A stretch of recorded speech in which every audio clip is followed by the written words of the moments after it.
It's official. I'm an old man. For the last couple years, I've comforted myself by saying I'm in my early 70s, but math is simple and unforgiving. Today is my 75th birthday, and God, the years do fly. I'm not here for your well wishes. This is hardly a milestone I'm excited about. I'm glad to still be here, of course, but I find I have less and less to live for with every passing year. My bones ache, my kids live far away, and the other side of my bed has been empty for just over 8 months now. In fact, once I cast my vote against that goddamn Trump this November, I may have nothing to live for at all. So spare me your happy birthdays and your congratulations, if you please. I'm here because I have a story for you, and it's one I've never told before. I used to think I kept it inside because it was silly, or maybe because nobody would believe it. I've found, though, that the older you grow, the more exhausting it becomes to lie to yourself. If I'm being perfectly honest, I've never told anybody this story because it scares me, almost to death. But death seems friendlier than it used to, so listen close. The year was 1950, the setting a small town in Maine. I was a boy of 9, rather small for my age, with only one friend in the world to speak of, and his family, seemingly on a whim, decided to move 2,000 miles away. It was shaping up to be the worst summer of my life. My pop wasn't around and my mom was a chore whore. Boy, was I proud of myself when I came up with that one. So I wasn't apt to hang around the house. With some hesitation, I decided the public library was the place to be that summer. The library's collection of books, particularly children's books, was meager to say the least. But within the walls of that miserly structure, I would find no undone chores, no nagging mother, God rest her soul, and perhaps most importantly, no other children with whom I would be expected to associate. I was the only kid with a low enough social status to spend his precious days of freedom sulking amid the bookshelves, and that was just fine with me. The first half of my summer was even more dreadful than I had imagined it would be.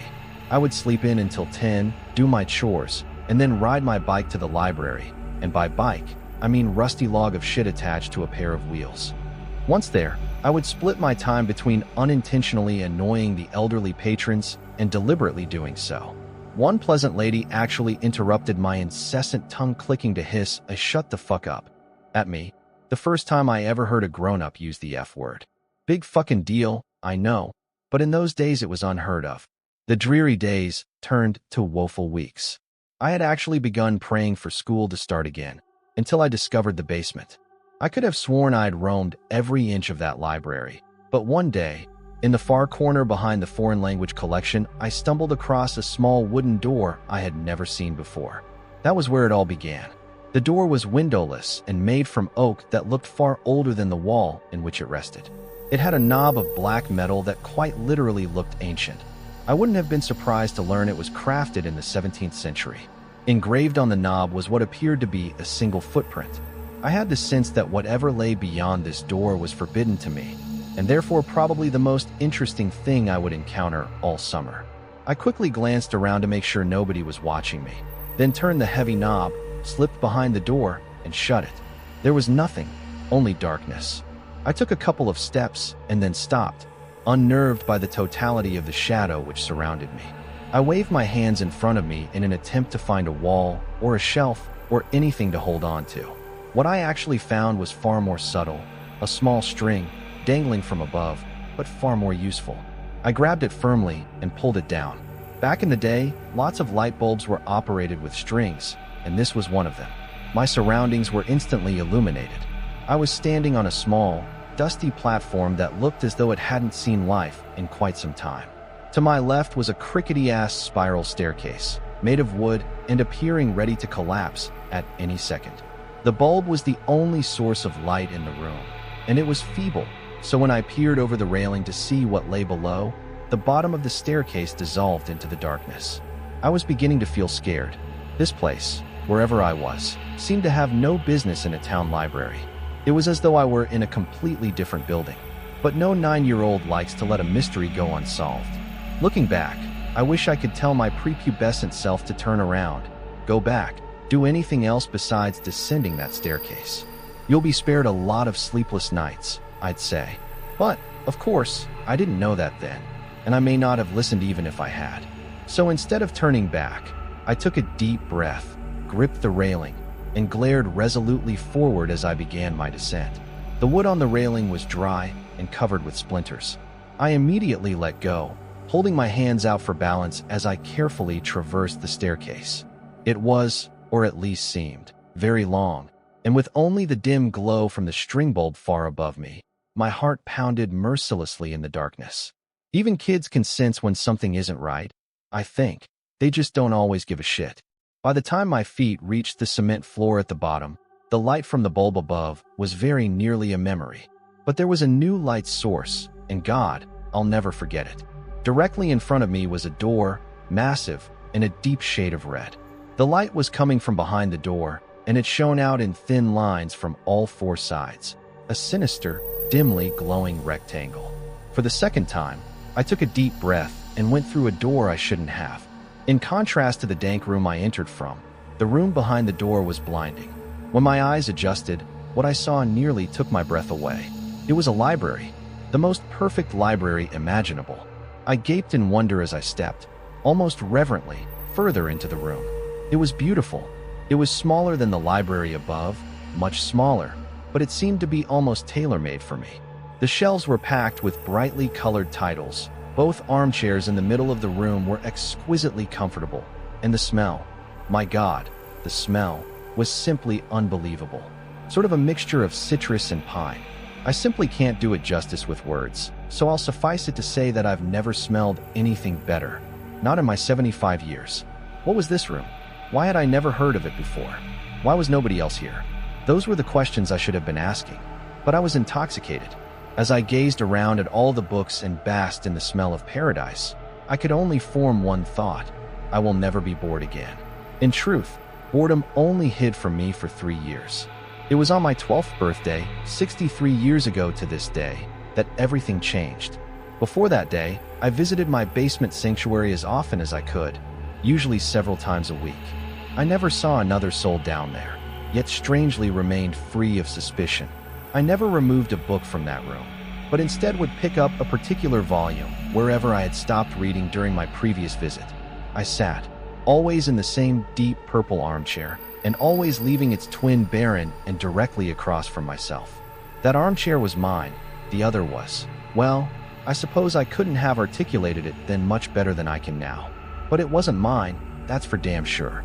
On my 12th birthday, I arrived later than usual.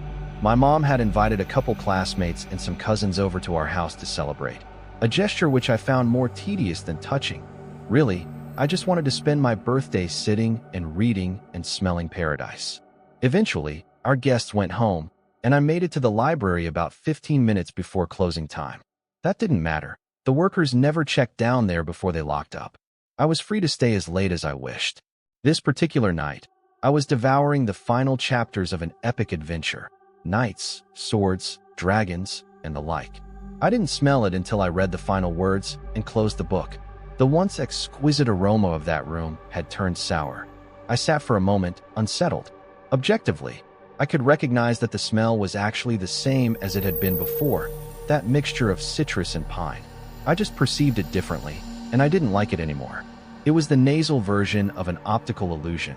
You know, the one that looks like a young woman glancing backward, but all of a sudden you see that it's really an old woman facing toward you. You can't unsee that, and I couldn't unsmell this. The spell was broken. The odor also seemed, for the first time, to be coming from somewhere specific. With a fair amount of trepidation, I stalked around the room, sniffing the air like a crazed canine until I came to a shelf near the back. The shelf was perfectly normal, with the exception of one title, a large, leather-bound cover of solid faded maroon, with one striking black footprint at the top of the spine. This was the source of the smell. I opened the front cover and saw one sentence scrawled neatly in blood-red ink atop the first page. Rest your sorrows down, friend, and leave them where they lie. I stared at this sentence, mesmerized, as I began to retreat to my chair. I turned a page. Blank. The smell became stronger. Another page. Blank. And the smell grew stronger still. I stopped for a moment, suppressed a gag, and continued walking. Then, as I neared the armchairs, I turned one final page. And there, in the same sinister print, was the last thing I expected to see, my own name. I dropped the book. I began to sprint toward the door, But as I shifted my gaze forward, my heart leapt to my throat and I stopped in my tracks. The empty chair wasn't empty anymore. An aged man in a suit sat before me, one leg crossed over the other, contemplating me with piercing gray eyes and a light smirk. This was all too much. I fell to my knees and expelled the contents of my stomach onto the carpet. I wiped my mouth, staring at my vomit, when I heard the man let out a chuckle. I stared at him disbelievingly. "Who are you?" I asked, panic in my voice. The man leapt to his feet, grabbed me gently by the shoulders, and helped me to my chair. He sat, once again, in his own. "I fear we got off to a bad start," he said, glancing at the pile of sick on the carpet. "The smell. It does take some getting used to." "Who are you?" I repeated. "Tonight, you will know hardship like you've never before known," he said. "I come as a friend, offering you refuge from it, and from all other storms which lie ahead." I wanted nothing more than to leave at that moment, but I remained seated. I asked him what he was talking about. "Your mother is dead, my boy, by her own hand, in her kitchen. The scene is gruesome, I must admit," he said in sorrowful tones, but was there a playful glint in his eye? "Surely you wish to avoid this path. I can show you a safer one." My blood ran cold at the horrors this man spoke of, but I did not believe him. "What do you want with me?" I demanded, trying to sound braver than I felt. He laughed, an old, raspy yelp that seemed to shake him to his bones. "Nothing but your friendship, dear boy," he said. Then, sensing I found his answer inadequate, he expounded. "I want you to come on a journey with me. My work is noble and you will make a fine apprentice. And maybe, when I'm done," he sighed tiredly, running his bony fingers through his thin white hair, "maybe then, my work can be yours." I stood up, shuffling toward the door, but never breaking his gaze. "You're crazy," I told him. "My mom isn't dead. She's not. See for yourself, if you must," he said, gesturing toward the door. I threw him a contemptuous glare and bolted for the exit. As my hand closed around the knob, he said my name softly. In spite of myself, I turned around. "Your road won't be easy, friend. If it ever becomes too much for you, and I mean ever," he said, pausing to sweep his hand over the room, "you know where to find me." I slammed the door behind me and took the decrepit stairs 2 at a time. I exited the library, clambered onto my bike, and hightailed it home. The front door was wide open. I dismounted, leaving my bike in a heap on the ground, and approached the house cautiously. The old man was lying. He must have been. Still, tears began to sting my eyes. Heart pounding, I stepped inside and called for my mother. I heard no answer, so I turned into the kitchen. To this day, I don't know why she did it. I've lived in that small town in Maine my entire life, although I've kept mostly clear of the public library. Once, in my late 20s, I summoned the courage to step inside. Life was good at that time, and my fear had begun to morph into idle curiosity. Where the door to my basement sanctuary once stood was only a blank wall. I asked the librarian what had become of that basement, though in my heart I knew the answer. "There was no basement," she said. There had never been a basement. In fact, if she had her facts correctly, city zoning ordinances prohibited a basement in the area. I've been haunted by that sickly sweet smell, that poisonous blend of citrus and pine, ever since that long-ago birthday. When I saw my mother in the kitchen that day, collapsed in a pool of her own blood, I smelled it. When a man claiming to be my father knocked on my college apartment door, begged me for money, and beat me to within an inch of my life when I refused, I smelled it. When my wife miscarried our second child, I smelled it, and again when she miscarried our fourth. When our oldest son got behind the wheel of the family Buick completely shit-faced and got his girlfriend killed, I smelled it. I began to smell it periodically as my wife became sick. She died late last year, and now, I'm alone for the first time in more than half a century. Now, I smell it every day, and it feels like an invitation. A few months ago, I went back to the library and the small oak door with the ancient handle was there, right where it used to be. My evening walk has brought me past that library every day since, but I haven't gone inside. Maybe tonight I will. I'm frightened to die, yes, but lately I'm even more frightened to keep living. The old man was right. My road hasn't been easy, and I doubt it will get any easier. Rest your sorrows down, friend, and leave them where they lie. He promised relief. A refuge, he said. Was he right about that too? There's only one way to find out.